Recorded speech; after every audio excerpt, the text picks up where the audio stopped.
गदाधर भट्ट जी एक कुआं से जल निकाल रहे थे स्नान आदि के लिए। इतने में ही जीव गोस्वामी पाद के शिष्यगण गए और जाकर के उनसे बोले, भैया हम लोग सब वृंदावन से आए हैं। जैसे ही सुना, इससे ऊपर कुछ कहा नहीं, केवल इतना कहा हम वृंदावन से आए हैं। ये बात सुनते ही मूर्छित हो गए। सोचिए कैसी प्रेम की अवस्था कि जिस वृंदावन का नित्य चिंतन करते वहां से कोई आया है और भोर में आकर के केवल इतना बोल रहा है कि हम वृंदावन से आए हैं। ये सुन मात्र से वो बेहोश होकर गिर पड़े कि वृंदावन से आए हैं। मुझे आज वृंदावन वासियों का दर्शन हो गया। सुबह सुबह मेरे सामने आज वृंदावन को भजने वाले मेरे सामने खड़े हैं। ऐसी स्थिति हो गई उनकी। और वो बेचारे जो शिष्यगण आए थे वो तो घबरा गए। हमने तो ना कुछ कहा ना कुछ बोला, केवल इतना कहा कि हम वृंदावन से आए। ये तो मूर्छित हो गए। गांव के 2-4 लोग और आए, सबने आकर के कहा, बोले भैया क्या हुआ? बोले हम लोग वृंदावन से आए हैं और हमने ये कुआं से जल निकाल रहे थे, इनसे केवल इतना पूछा कि हम वृंदावन से आए। पूछना तो हम बहुत कुछ चाहते थे पर उससे पहले मूर्छित हो गए। बोले आप लोग क्यों आए हैं? बोले कोई गदाधर भट्ट करके रहते हैं आपके गांव में, उनको वृंदावन के जीव गोस्वामी पाद ने निमंत्रित किया है, बुलाया है, उनको लेने आए हैं। तब गांव के लोग बोले वो ये जो मूर्छित पड़े यही तो हैं गदाधर भट्ट। तब शिष्य समझ गए। बोले जीव गोस्वामी जी एक शब्द सुनकर के इतने विचलित हो गए कि इनको लेकर के आओ, किसने लिखा ये पद, इनको बुला करके लाओ। स्थिति स्पष्ट है। वृंदावन से आए व्यक्ति को देख करके इतने प्रेम में निमग्न हो गए, ये वृंदावन पहुंच जाएंगे अगर जीव गोस्वामी के दर्शन कर लिए या किसी अन्य रसिक के दर्शन कर लिए, इनकी स्थिति क्या होगी? वृंदावन से कोई गांव में आया, उसी से इतने व्याकुल हो गए। सोचिए आप, हम इस प्रेम की स्थिति के आसपास भी हैं।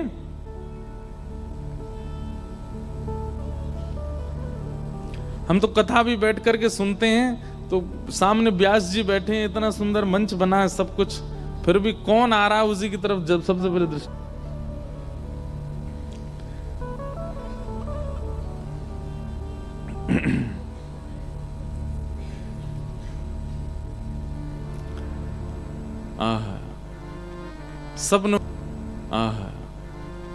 सबने उन पे जल छिड़काव किया मुख पर, और जल का छिड़काव करके जब होश आया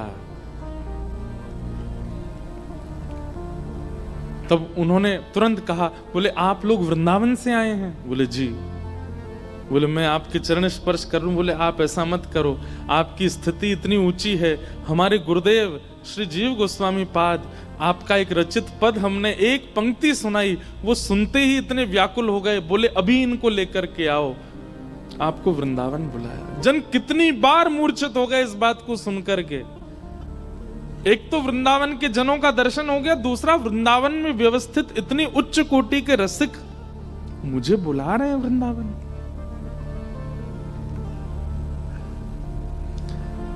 किसी ने भगवान से पूछा कि आपका परिचय तो सारे वेद पुराणों में लिखा है, लेकिन आप जिन भक्तों से प्रेम करते हो उनका परिचय कहीं नहीं लिखा। ठाकुर जी बोले उनका परिचय मैं देता हूं। और स्वयं श्री कृष्ण अपने भक्तों का परिचय दे रहे हैं कि वाग्गदगदा द्रवते यस्य चित्तम रुदत्य भिक्षणम हसति क्वचिच्च विलज्ज उद्गायत नृत्यते च मद्भक्ति युक्तो भुवनम पुनातु। इनमें से एक गुण भी अगर आपके अंदर हो तो मानिएगा कि हाँ हम कुछ हैं। भगवान कहते हैं मेरे भक्तों के लक्षण क्या? बोले वाग गदगदा द्रवते यस्य चित्तम, मेरा स्मरण होते ही, मेरी कथा सुनते ही जिसकी वाणी गदगद हो जाती हो, जिसका चित्त आनंद से परिपूर्ण हो जाता हो। गदगद हृदय कैसा होता है पता है?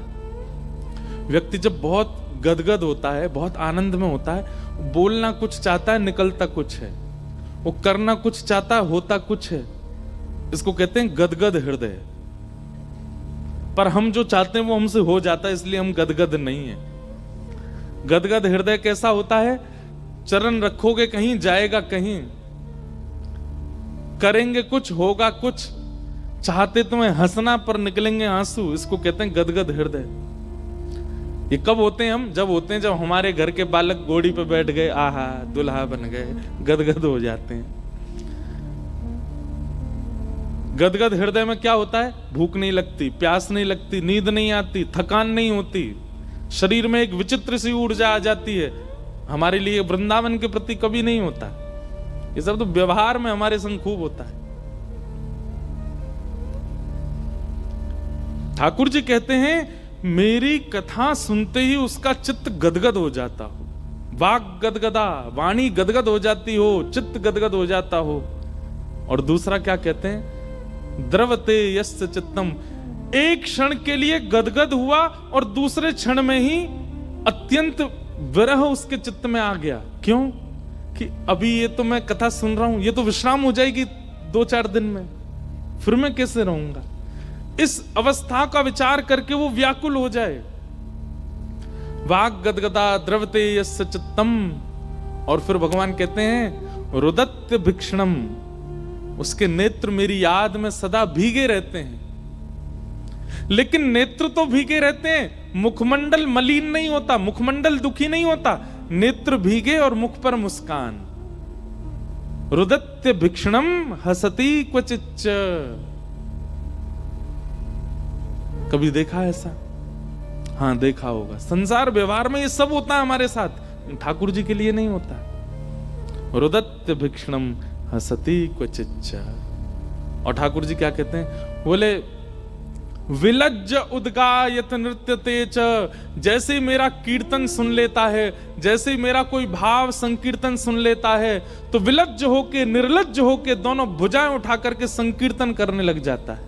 उसको लज्जा नहीं होती, सामने वाला क्या सोचेगा, पीछे बैठा क्या विचार करेगा, कोई क्या सोच रहा होगा, मैं कैसे नाच रहा हूं, मेरे ताल में तो चरण नहीं चलते, फिर भी वो नृत्य करता है। विलज्ज उद्गायत नृत्यते च। ठाकुर जी कहते हैं मद भक्ति युक्त हो, मेरा भक्त है। नारद, ऐसों को संसार पागल शब्द से संबोधित करता है, पर वो मेरा भक्त है। गदाधर भट्ट जी की स्थिति ये हो गई कि मुझे वृंदावन वासी का दर्शन हो गया तो मूर्छित हो गए, और जब दूसरी बात सुनी कि वृंदावन में व्यवस्थित एक रसिक मुझे बुला रहे हैं, ये सुनकर के तो स्थिति ऐसी हो गई उनकी कि अब वे रो रहे हैं, बार बार गिर रहे हैं। जिन शिष्यों के मन में संशय आया था ना कि हमारे गुरुदेव भगवान ने इतने व्याकुल हृदय से इनको बुलाया, ऐसे कौन है ये, और जब उनकी स्थिति देखी तो समझ गए, बोले कि ये सामान्य नहीं है। लेकर के गए और जैसे ही वृंदावन पहुंचे, मीराबाई के चरित्र में भी ऐसा ही वर्णन आता है। देखो ये भी अब गांधी धाम का सौभाग्य, पहली बार मैंने मीरा चरित्र भी यहीं कहा था, गांधी धाम में। पता ही नहीं क्यों है ये सब गांधी धाम के साथ, गांधी धाम वाले खुद नहीं समझ पा रहे क्यों हो रहा है। मीराबाई वर्षों तक वृंदावन नहीं गई, और जब वृंदावन गई तो कहते हैं कि वृंदावन की राह में कितनी बार मूर्छित हुई मीराबाई किसी को पता नहीं। 3-3 दिन तक मूर्छा नहीं टूटती थी। तब एक बार विचार किया था जब मीराबाई की सब सखियों ने कि वृंदावन नहीं जाते, क्यों, वृंदावन अभी कोसों दूर है, ये राह पे चलती चलती मूर्छित हो रही है, पहुंच गई तो क्या होगा। लेकिन जैसे ही होश में आती तो इतना ऊर्जा उनको होती, ऊर्जा में चल पड़ती वृंदावन की ओर। एक बहुत सुंदर पद है वृंदावन भाव का, शरण श्री वृंदावन की जय, शरण श्री वृंदावन। गाइए सब लोग। वृंदावन अगली बार जाइएगा, ताली मत बजाओ, ऐसे गाओ बस।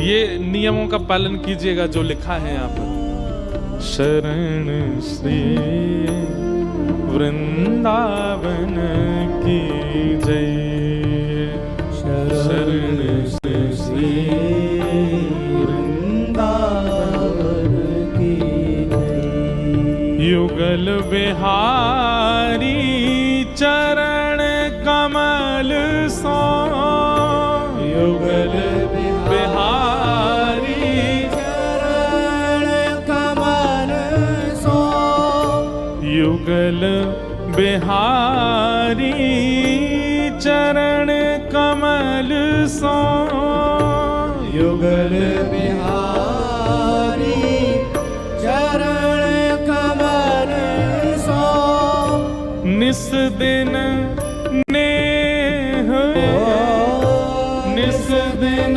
नेह लगी, शरण श्री वृंदावन की जय, शरण श्री वृंदावन की जय। मेरा सौभाग्य है कि जिनका पद है ना, इनके उत्सव में मुझे कथा करने का अवसर मिलता है। श्री सरस माधुरी जी, जयपुर में सरस निकुंज है, वहीं हमने अपने जीवन की सबसे पहली भक्तमाल कथा कही पिछले वर्ष, और इस वर्ष भी उनके आचार्य उत्सव में सेवा करने का अवसर। उन्हीं का पद है सरस माधुरी जी। बहुत सुंदर भाव।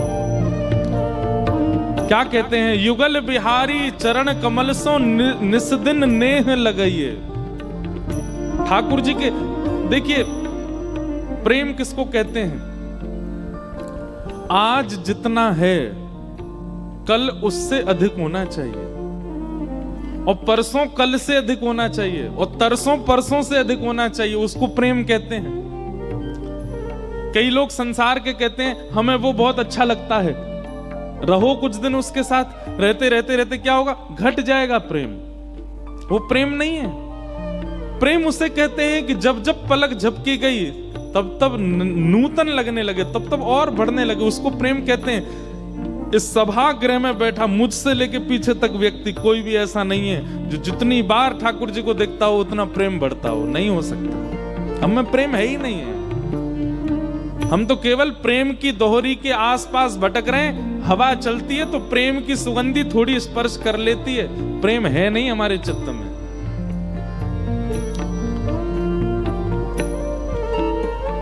क्या करें फिर उस प्रेम की प्राप्ति के लिए? क्या करें? सेवा कुंज समीप बैठ के, सेवा कुंज समीप बैठ के, दंपति ध्यान लगाइए, दंपति ध्यान लगाइए। हमारे वृंदावन के सेवा कुंज में जाइए और वहां एकांत में बैठ करके दोनों युगल सरकार का ध्यान कीजिए। श्री ठाकुर जी कैसे हैं, किशोरी जी कैसी हैं, कथाएं सुनकर के जाइए, रसिकों की वाणी सुनकर के जाओ और सेवा कुंज वृंदावन में बैठ करके ध्यान लगाओ। उससे क्या होगा? होए भावना सिद्ध सहज ही, होए भावना सिद्ध सहज ही, होए भावना सिद्ध सहज ही, होए भावना सिद्ध सहज ही, निरख नयन हुल सैये, निरख नयन हुल सही है। शरण श्री वृंदावन की जय, शरण श्री वृंदावन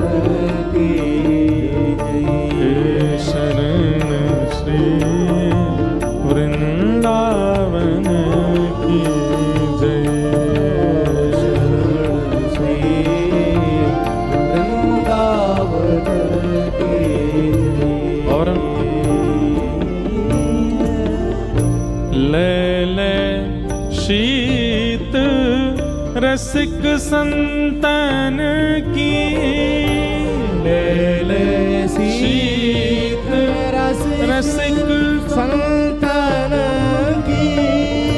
शीत प्रसादी किसको कहते हैं? वृंदावन के रसिक जन जब प्रसाद पावे और प्रसाद पाने के बाद जो उनके पत्तल में थोड़ा तिनका बच जाए उसको शीत प्रसादी कहते हैं। लेकिन हमारे ब्रज के रसिक जन क्या करते हैं?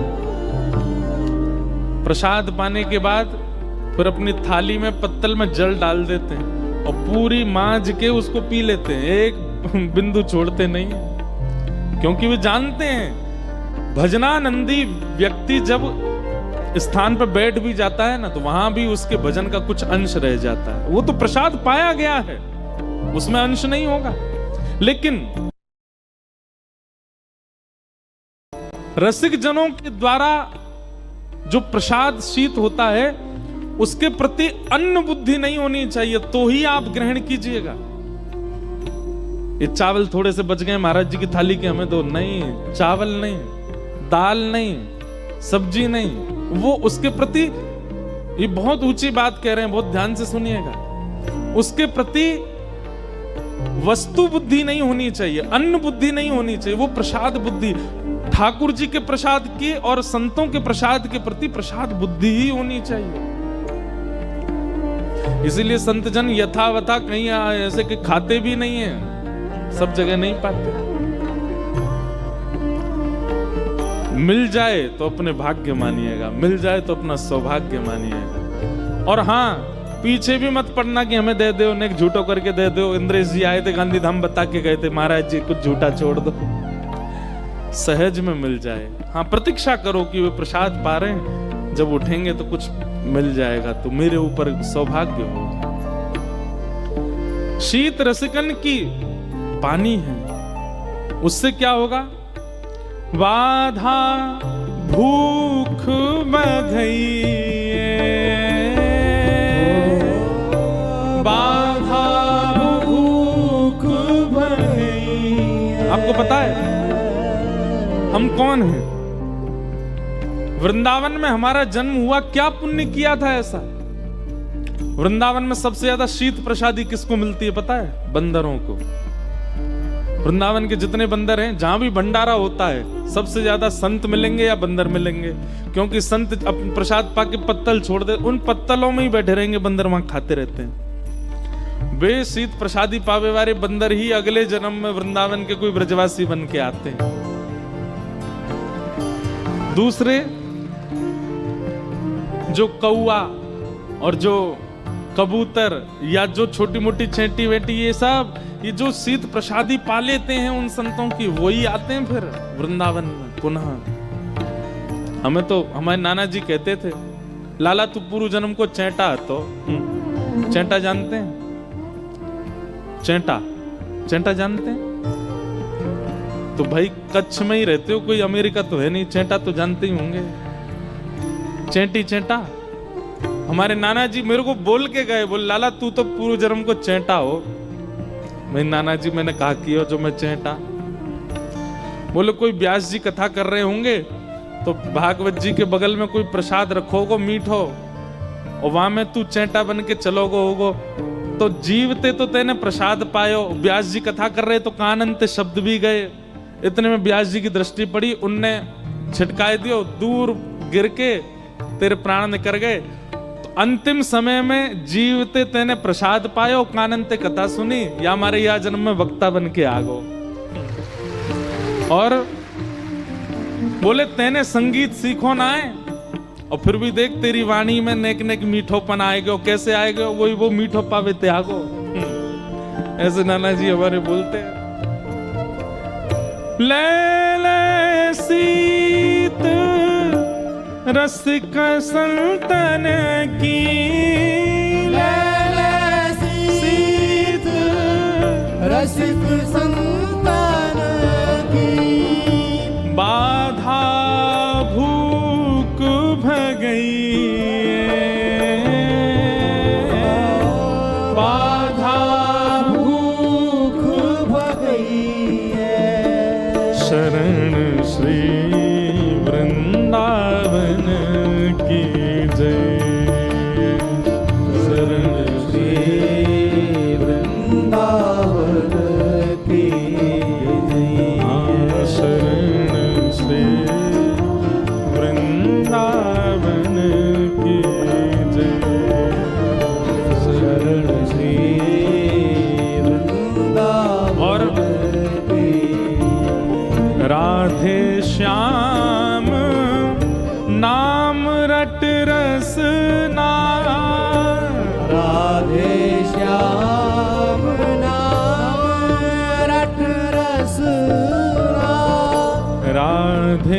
श्याम नाम रट रसना राधे श्याम श्याम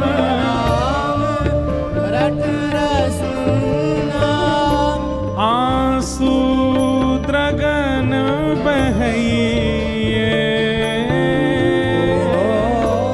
आंसू द्रगन बही है हे सरस माधुरी पिय प्यारी के सरस माधुरी प्रिय प्यारी के सरस माधुरी पिय प्यारी के सरस माधुरी प्रिय प्यारी के प्रेम पुलक गुण गई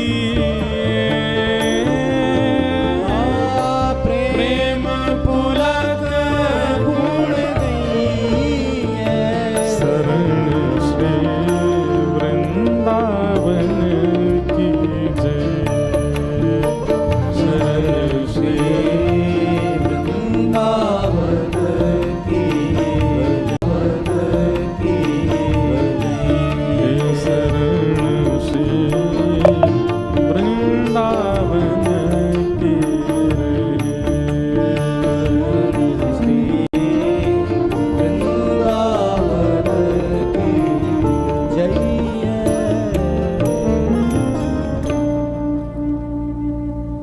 गदाधर भट्ट जी वृंदावन आए तो स्थिति तो सबके सामने स्पष्ट है कि जो ब्रजवासी को देख करके मूर्छित हो गए वृंदावन आके उनकी हालत क्या हुई होगी। लेकिन जिन्होंने बुलाया है उनके दर्शन के लिए अपने आप को संभाल रहे हैं और गए और श्री जीव गोस्वामी जी का दर्शन किया, चरणों में पड़ गए।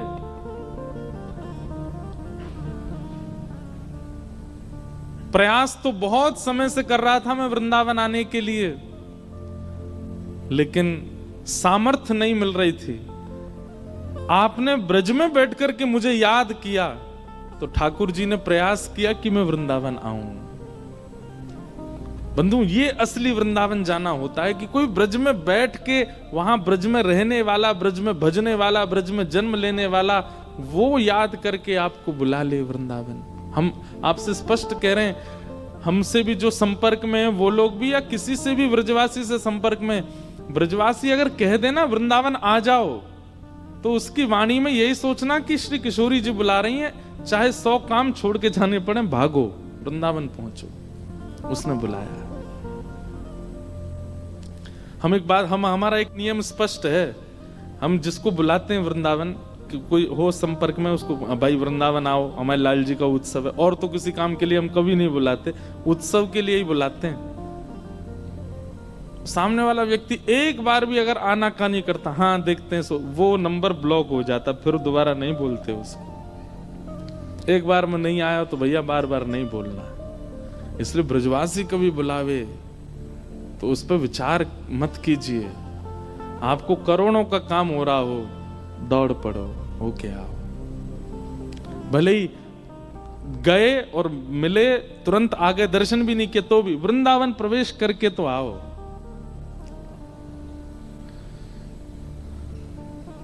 आ गए गदाधर जी। सनातन गोस्वामी बोले बैठो सामने। बैठ गए और बोले वो पद अपने मुख से सुनाओ, जिस पद को हमने अपने शिष्यों से सुना, तुम अपने मुख से सुनाओ।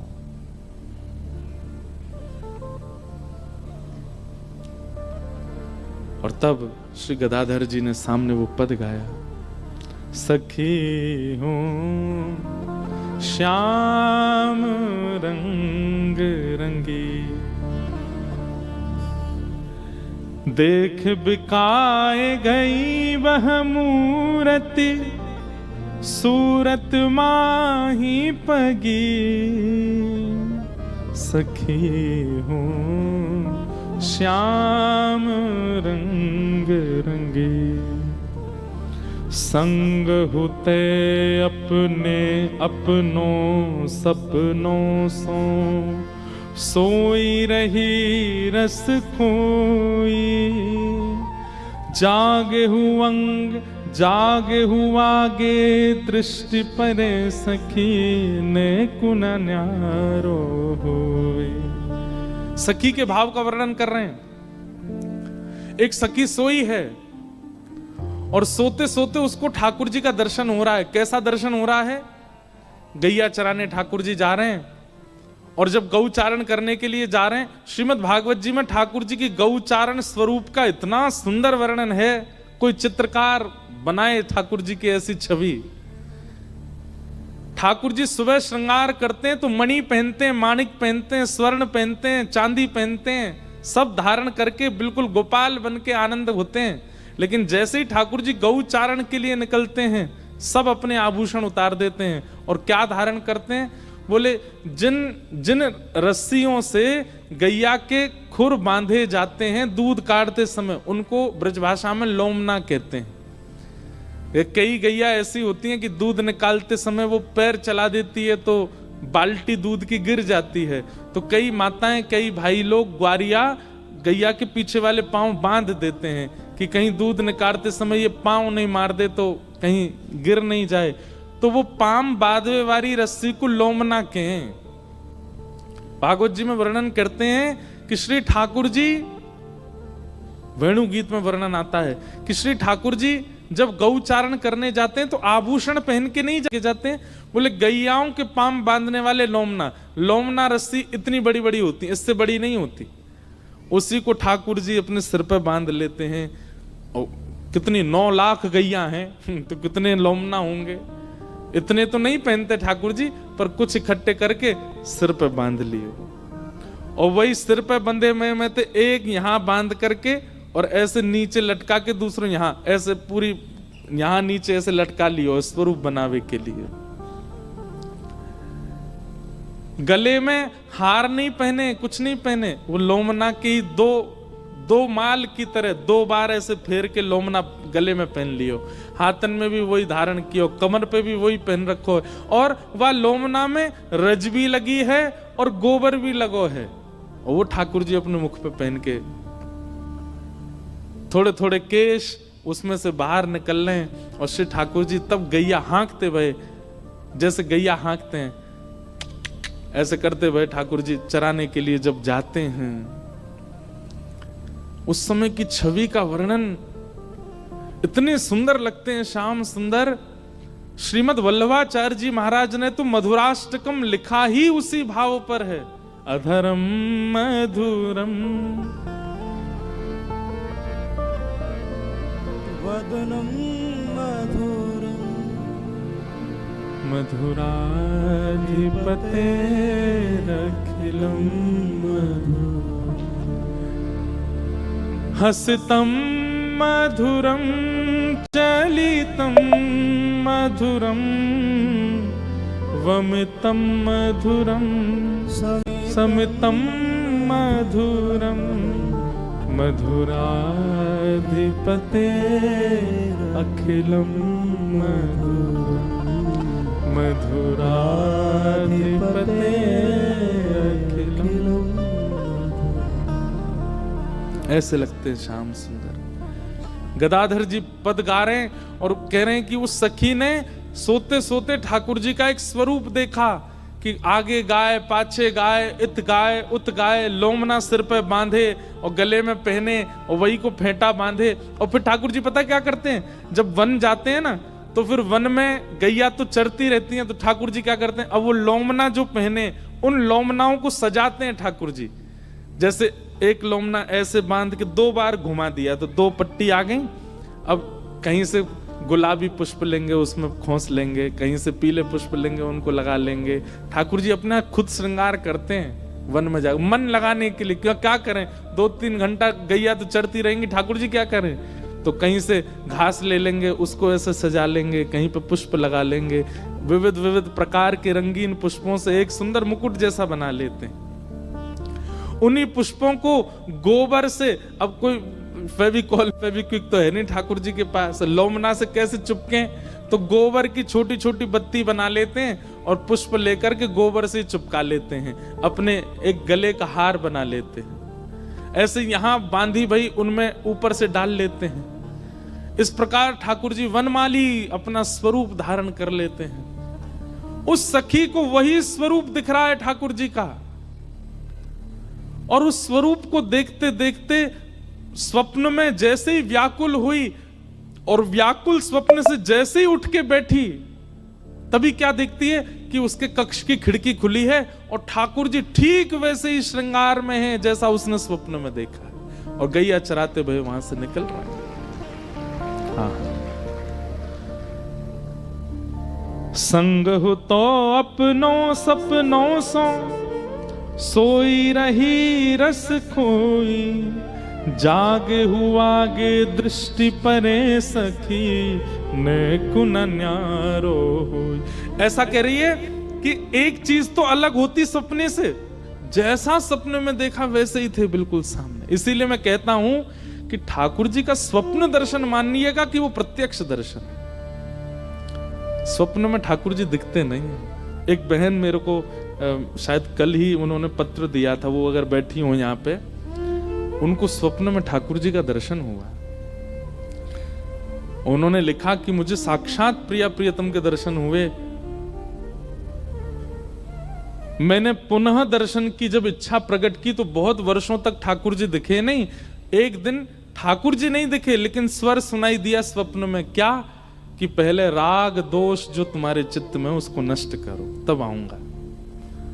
तो उन्होंने कहा, महाराज जी मुझे पता है कि मैं अपने घर के एक सदस्य के प्रति मेरा द्वेष भाव है। व्यक्ति ने मेरे साथ बहुत बुरा किया है, वो जब जब मुझे दिखता है मुझे उससे राग द्वेष होता है, मुझे उसके प्रति ईर्ष्या होती है, जो भी उन्होंने लिखा।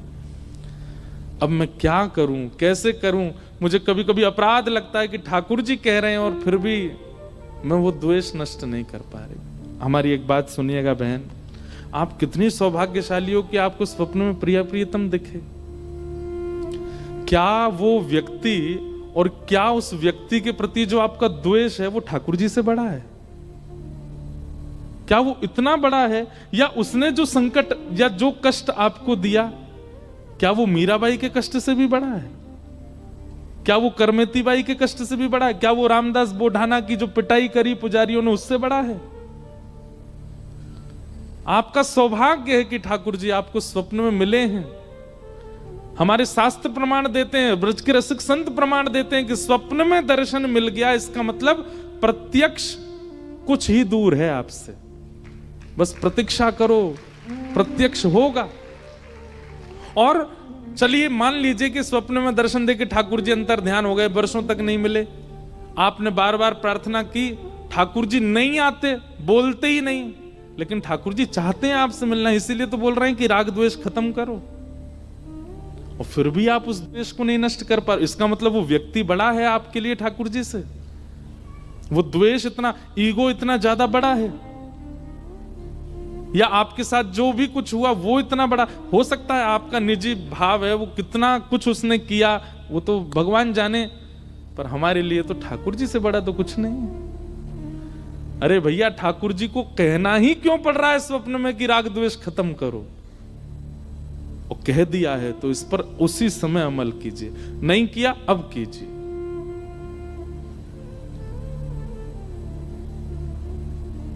ये सौभाग्य की बात है कि ठाकुर जी दिख रहे हैं, नहीं तो भूत दिखते हैं लोगों को सपने में, प्रेत दिखते हैं लोगों को सपने में, वासनाएं दिखती हैं लोगों को सपने में, दुर्विचार दिखते हैं, दुर्व्यवहार दिखते हैं, ठाकुर जी नहीं दिखते।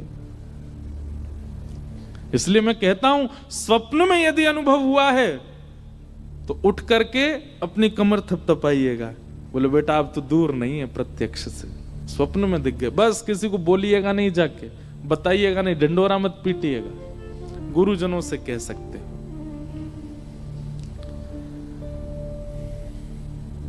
तो वो सखी कह रही है, जागे हूं आगे दृष्टि परे सखी नेक न न्यारो हुई। कुछ तो अलग होते, वैसे ही हैं जैसे मुझे स्वप्न में दिखे। सखी हूं श्याम रंग रंगी। गदाधर भट्ट जी गा रहे हैं और श्री सामने बैठे हुए जीव गोस्वामी पाद इतने आनंद में भर रहे हैं। आपके लिए सामान्य शब्द होंगे, एक पद जैसा होगा, पर जीव गोस्वामी को ये लग रहा है कि ये जो सामने बैठा है ये सामान्य नहीं है, ये वही सखी है जिसके बारे में ये गा रहा है। और फिर क्या कह रहे हैं? एक जो मेरी अखियन में निश घोष रयो कर भो, गाय चरावन जात सुनो सखी, गाय चरावत जात सुनो सखी, सौंधे कन्हैया कौन। आहा, कितनी ऊंची बात, ध्यान से सुनो। वो सखी कह रही है, जैसी जगी है, इधर देखो सब लोग, इधर देखो, जैसे ही जगी तो जग करके देखती है कि जो स्वप्न में देखे वही सामने है। तभी वो एक सखी को बोलती है जो उसके पास ही सोई थी, अरे देख सामने कृष्ण खड़े हैं, देख सामने कृष्ण खड़े हैं। तब वो सखी उठ करके बैठती है और बोलती है, कोई कृष्ण नहीं, कन्हैया तो गैया चरावे गयो है। तो वो सखी कह रही, अरे गैया चराने नहीं गए, गए तो थे लेकिन यहीं रुक गए, देखो सामने खड़े खिड़की पे। दूसरी सखी के, अरे मैंने जाते भाई अपनी आंखन ते देखो, वो भी गैया चरावे गयो है। तभी वो सखी उठती है और उठ करके बाहर एक सखा को पकड़ती है, ठाकुर जी को, और बोलती है, अरे यूं बता कन्हैया कहाँ है? और कन्हैया तो गैया चरावे गयो है, देख वंशी की धुन सुनाई दे रही है, अभी टेर बज रही है, मतलब लाला गैया चरा रहा है। तो वो सखी कह रही है कि ठाकुर जी सच में गैया चराने गए, तो फिर ये खिड़की पे खड़े हैं, जे कौन है? आहा, एक जो मेरे अखियन निशी घोष रहो कर मौन, ये मौन मेरी आंखन के सामने खड़ो है, और फिर मैं सुन कह रही हूं, गाय चरावन जात सुनो सकी, सौंधे कन्हैया कौन? असली कन्हैया है कौन सो? अलग स्थिति का वर्णन है। कासो कहो कौन पतियावे, कासो कहो कौन पतियावे, कौन करे बकवाद, कौन